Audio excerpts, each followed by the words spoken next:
నమస్కారం సార్. నమస్తే Aditya. Sir 'game changer' movie ఇంకొన్ని గంటల్లో రిలీజ్ కాబోతుంది. ఆల్రెడీ సినిమాకి రేవంత్ రెడ్డి గారి ప్రభుత్వం పాజిటివ్‌గా స్పందించి టికెట్ రేట్స్ కూడా హైక్ చేసేసింది. బుకింగ్స్ కూడా ఓపెన్ అయిపోయాయి సార్. అయితే ఈ బుకింగ్స్ అంతగా జరగట్లేదు. అంటే అనుకున్నంత ఎక్స్‌పెక్ట్ చేసినంత వేగంగా జరగట్లేదు. మిగతా సినిమాలతో కంపేర్ చేస్తే 'పుష్ప 2', 'కల్కి', 'దేవర'కి అయినంత వేగంగా అయితే బుకింగ్స్ అవ్వట్లేదన్న ఒక టాక్ అయితే సోషల్ మీడియాలో వినిపిస్తుంది సార్. మరి నిజంగా అంటే బజ్ క్రియేట్ అవ్వలేదా? లేకుంటే టికెట్‌ని హైక్ అయినా ఇటువంటి ప్రచారం జరుగుతుందా? అసలేం జరుగుతుంది సార్ 'గేమ్ చేంజర్' విషయం? అంటే వాస్తవానికి అంటే దుష్ప్రచారం చేయడంలో చాలా మంది ముందుంటారు. సో, ఆ దుష్ప్రచారంలో భాగంగా జరుగుతుందని నేను భావిస్తా ఉన్నా. ఫస్ట్ థింగ్ ఏంటంటే కొంత ఎఫెక్ట్ ఉంది. ఉన్న మాట వాస్తవం కొంత ఎఫెక్ట్. ఎందుకుంది? నాట్ ఓన్లీ 'గేమ్ చేంజర్' ఏ సినిమాకైనా మొదటి రోజు వెళ్ళటం అంటే జనాల్లో ఒక రకమైన భయం. 'పుష్ప 2'తో జరిగిన సంఘటన వల్ల ఒక రకమైన భయం ఏర్పడింది జనాల్లో. తొక్కిసలాట జరుగుతదేమో అని. పైగా ఇప్పుడు తిరుపతి ఘటన కూడా జరిగింది. ఈ నేపథ్యంలో తొక్కిసలాట లాంటి ఘటనలు జరుగుతాయేమో, ఏముంది ఇప్పుడు సంక్రాంతి 6 రోజులు 7 రోజులు సెలవులొచ్చినాయి. సెలవులొచ్చాయి గదా! ఈ రోజు కాకపోతే రేపెళ్దాం, రేపు కాకపోతే ఎల్లుండెళ్దాం అన్న ఒక భావన కొంత వచ్చే అవకాశం ఉంది. 'పుష్ప 2'కి ఎందుకు రాదు ఆ భావన అంటే, 'పుష్ప 2'లో అప్పుడు వరుస సెలవులు లేవు. కాబట్టి 'పుష్ప 2'లో కూడా మీరు చూస్తే ఫస్ట్ డే నేను చూపించే ఫస్ట్ డే కూడా ఫస్ట్ డే బుక్ మై షోలో ఖాళీలే కనపడ్డాయి. ఫస్ట్ డే కనపడ్డాయి ఖాళీలు. సెకండ్ డే అయితే చాలా ఖాళీలు కనపడ్డాయి. First day okay. ఇక సెకండ్ డే చాలా ఖాళీలు కనపడ్డాయి. మళ్ళీ శని ఆదివారాలు ఎక్కింది. అది గురువారం రిలీజ్ అయింది ఆ సినిమా. గురువారం కొంతవరకు మీకు బుకింగ్స్ ఫస్ట్ డే కాబట్టి బుకింగ్స్ అయిపోయినాయి. సెకండ్ డే పూర్తి ఖాళీ కనపడింది. మళ్ళీ శని ఆదివారాలు మళ్ళీ బాగానే ఫుల్ అయినాయి. మళ్ళీ సోమవారం నుంచి మళ్ళీ ఖాళీలు వచ్చినాయి. మళ్ళీ ఫ్రైడే, సాటర్డే, సండే మళ్ళీ 3 రోజులు ఎక్కువ పికప్ అయింది. సో కాబట్టి వాళ్ళకి ఏంటంటే దొరికేది ఆ రోజులే దొరుకుతాయి కాబట్టి, సెలవులు లేవు కాబట్టి కొంత తొందరపడడం అనేది ఆ రోజు ఆ సినిమాకు జరిగింది. కానీ ఇవాళ బిందాస్‌గా రాబోయే 6, 7 రోజుల పాటు సినిమాలు చూడొచ్చు. ఇవాళ కాకపోతే రేపు చూద్దాం అన్న భావన ఒకటి రీజన్ ఉండొచ్చు. రెండోది తొక్కిసలాట భయం అవ్వచ్చు.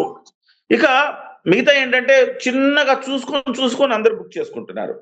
చూసుకొని టికెట్లు అయిపోతాయేమో అని చాలా మంది, ఎలాగో మనకు దొరకవులే అని కొంతమంది, ఈ రకమైన కారణం వల్ల కొంత వెనక్కి తగ్గారు. కానీ ఇప్పుడు గుడ్ న్యూస్ ఏంటంటే 'గేమ్ చేంజర్'కి సంబంధించి ఆల్రెడీ తెలంగాణ ప్రభుత్వం కూడా టికెట్ రేట్ హైక్ ఇచ్చింది కదండి. హైక్ ఇచ్చింది సార్. హైక్ ఆంధ్రప్రదేశ్ ప్రభుత్వం ఇచ్చింది, తెలంగాణ ప్రభుత్వం ఇచ్చింది, ఇది హైక్ ఇచ్చింది. సో ఇప్పుడు కంపేర్ చేస్తే మీకు డెఫినెట్ గా తక్కువేమీ లేదండి. దేవరా అండ్ 'పుష్ప', 'కల్కి' ఇలాంటి ఏ సినిమాలతో చేసినా కాంపిటీటివ్ గా ముందుకే వెళ్తది. కాకపోతే కొంచెం నార్త్ లో కొంచెం ప్రచారం తక్కువ జరిగింది అన్న మాట వినపడుతుంది. నార్త్ లో ప్రచారం తక్కువ జరిగింది, కన్నడలో తక్కువ ప్రచారం జరిగింది. ప్రచారంలో కొంత వెనుకబడ్డ మాట వాస్తవమే. ఎందుకంటే చెయ్యాల్సినంత ప్రచారం, జరగాల్సినంత ప్రచారం జరగలేదేమో, టైం సరిపోలేదేమో అనిపిస్తోంది. రామ్ చరణ్ గారు 2 ఇంటర్వ్యూలు, ఒకటి అన్‌స్టాపబుల్ ఇచ్చారు, ఒకటేమో సల్మాన్ ఖాన్ గారిది ఇచ్చినట్టున్నారు, ఆయన షోకి ఇచ్చినట్టున్నారు. ఆ తర్వాత మిగతా వాటిల్లో కొంత తక్కువగానే కనపడింది. అంటే కియారా అద్వానీ అన్ని చోట్లకి ప్రచారానికి రాలేదు. అంతా దిల్ రాజు, రామ్ చరణ్, శంకర్ వీళ్ళు మాత్రమే, వీళ్ళు ముగ్గురు, అంజలి, ఈ నలుగురు ప్రచారం నిర్వహించాల్సి వచ్చింది. సో ప్రచారంలో కొంత వెనుకబడ్డ మాట వాస్తవం. ఇంతకుముందు నేను చెప్పిన మాటలు 2 కూడా వాస్తవాలు ఉన్నాయి. కానీ ఇది లేకపోతే ఏమంటారు, దేవర కంటే కానీ, కల్కి కంటే కానీ, లేకపోతే 'పుష్ప' కంటే కానీ, 'పుష్ప'కు ఉన్న అడ్వాంటేజ్ ఏంటంటే, 'పుష్ప' పార్ట్ 1 అయిన తర్వాత పార్ట్ 2, పార్ట్ 1 కూడా మొదటి వారం ఎక్కలేదు జనానికి. పార్ట్ 2 వచ్చేటప్పటికి పార్ట్ 1 మొదటి వారం తర్వాత జనానికి ఎక్కింది నార్త్ లో. అది ఆ ఇంపాక్ట్ ఏమైందంటే పార్ట్ 2 మీద చూపించింది కాబట్టి పార్ట్ 1 ఆసక్తి రేపింది పార్ట్ 2కి. అదొక అడ్వాంటేజ్ ఉంది అక్కడ. ఇక్కడ కొన్ని డిసడ్వాంటేజ్లు ఉన్నాయి కాబట్టి ఇటీవల జరిగిన ఘటనల నేపథ్యంలో కొంత స్లోగా ఉండొచ్చు. కానీ బహుశా నాకు తెలిసి ఇవాళ సాయంకాలానికల్లా రేపు ఎల్లుండికి టికెట్లన్నీ కూడా బుక్ అయిపోతాయని నేను అనుకుంటున్నా.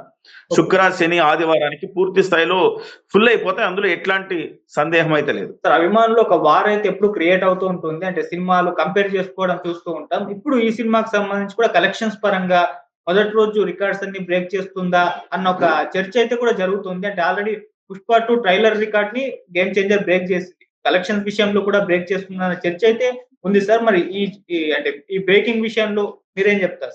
అదే నేను అంటాను, ఇది లాంగ్ రన్ కలెక్షన్స్ మీరు దృష్టిలో పెట్టుకోవాలి. డే 1 కలెక్షన్స్ ని మీరు చూడకూడదు. ఎందుకు చూడకూడదు అన్నానంటే, పుష్ప 2 వచ్చినప్పుడేమో అదొక్క సినిమానే, అసలు పోటీ అంటూ ఎక్కడా లేదు. దీనికి మాత్రం విపరీతమైన పోటీ ఉంది. తెలుగులోనే 2 సినిమాలు ఉన్నాయి, అలాగే తమిళ్లో 6 సినిమాలు పడుతున్నాయి. ఇక కన్నడలో, హిందీలో కూడా ఉండొచ్చు సినిమాలు. కొన్ని సినిమాలు పొంగల్ సందర్భంగా అన్ని చోట్ల రిలీజ్ అవుతున్నాయి. సెలవులు ఉండడము, సినిమాలు రిలీజ్ అవ్వడము, కాబట్టి ప్రేక్షకులు షేర్ అయిపోతారు కదా. షేర్ అయిపోవడం వల్ల మీకు కలెక్షన్స్ ఆ డే 1 లో వాళ్ళు చేసినంత 12,000 థియేటర్లు వాళ్ళకి వచ్చినాయి. వీళ్ళకంటే థియేటర్లు రాలేదు కదా. రాకపోతే ఆబ్వియస్లీ ఫస్ట్ డే కలెక్షన్స్ అట్లా రావు కదా. లాజికల్లీ అది కరెక్టే కదా. దాంట్లో మనం ఎట్లా కంపేర్ చేస్తాం? కంపేర్ చేయకూడదు. కానీ ఇది లాంగ్ రన్ లో వెళ్తుంది. గేమ్ చేంజర్ నాకు తెలిసి లాంగ్ రన్ కలెక్షన్స్ లో మాత్రం గేమ్ చేంజర్ ఒక పీక్స్ కి వెళ్తుందని నేను అనుకుంటున్నా. దగ్గర 600 కోట్ల ప్లస్ చేస్తే అది బయటపడ్డట్టే సినిమా. సో నాకు తెలిసి డెఫినెట్ గా 700 నుంచి 800 కోట్ల కలెక్షన్ అయితే డెఫినెట్ గా చేస్తుంది నాకు అనిపిస్తుంది. పుష్ప 1 కూడా మీకు ఎంత చేసిందండి? పుష్ప 1 కూడా పాన్ ఇండియా రేంజ్ లో రిలీజ్ అయింది కదా. ఎంత చేసింది? 330 కోట్లు చేసింది. పుష్ప 2కి వాళ్ళు 2,000 కోట్ల టార్గెట్ పెట్టుకొని చేశారు.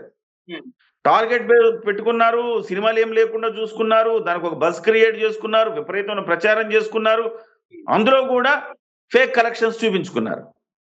కానీ గేమ్ చేంజర్ అట్లా, గేమ్ చేంజర్ కి అవసరం లేదు. ఒక ఫేక్ కలెక్షన్స్ చూపించుకునే అవసరం కానీ, ఆ రికార్డుల కోసం వెంపర్లాట కానీ మనకేం కనబడట్లేదు వీళ్ళలో. వీళ్ళు సినిమా బాగుంటుందన్న నమ్మకంతో ఉన్నారు. సినిమా లాంగ్ రన్ కి వెళ్తుంది. ఈ ఫస్ట్ డే కలెక్షన్ వచ్చిందా, ఫస్ట్ వీక్ కలెక్షన్ వచ్చిందా కాకుండా లాంగ్ రన్ లో మంచి కలెక్షన్స్ వస్తాయన్న ఒక హోప్ అయితే సినిమా యూనిట్ లో బాగా కనపడుతుంది. ఎస్పెషల్లీ మీకు ట్రైలర్ వచ్చిన తర్వాత ఆ ట్రైలర్ తీసుకొచ్చిన బజ్ మామూలు కాదు. ఇప్పుడు శంకర్ గారు వరుసగా ఆయన డైరెక్షన్ లో పాత శంకర్ ని మళ్ళీ చూసాము అన్న ఫీలింగ్ కలిగించారు. 1993లో ఆయన ఎంటర్ అయితే, ఆ రోజు జెంటిల్మెన్ తీసినప్పటి నుంచి వరుసగా 9 సినిమాలు హిట్ కొట్టాడు ఆయన. 9 సినిమాలు. మన శంకర్ నేను తక్కువ చేయొద్దు. 9 సినిమాలు హిట్ కొట్టాడంటే ఆయనలో క్యాలిబర్ లేదనా? ఖచ్చితంగా ఉంది. ఎక్కడో మిస్ మ్యాచ్ అవుతుంది అంతే. ఈసారి కరెక్ట్ గా ఆయనకి సరైన వాళ్ళు దొరికారు. ఒకటి రామ్ చరణ్ కున్న మార్కెట్, 2 దిల్ రాజు గారు అందరి నిర్మాతల్లా కాదు, చాలా రీషూట్ చేయించారట దిల్ రాజు గారు. ఆ రీషూట్ చేయించడం వల్ల ఇవాళ సమకాలీన అంశాలకు అది బాగా కనెక్ట్ అయిపోయి ఇవాళ సినిమా నెక్స్ట్ లెవెల్లో ఉండబోతోందని అంటున్నారు. Right sir. Thank you so much sir. Thank you.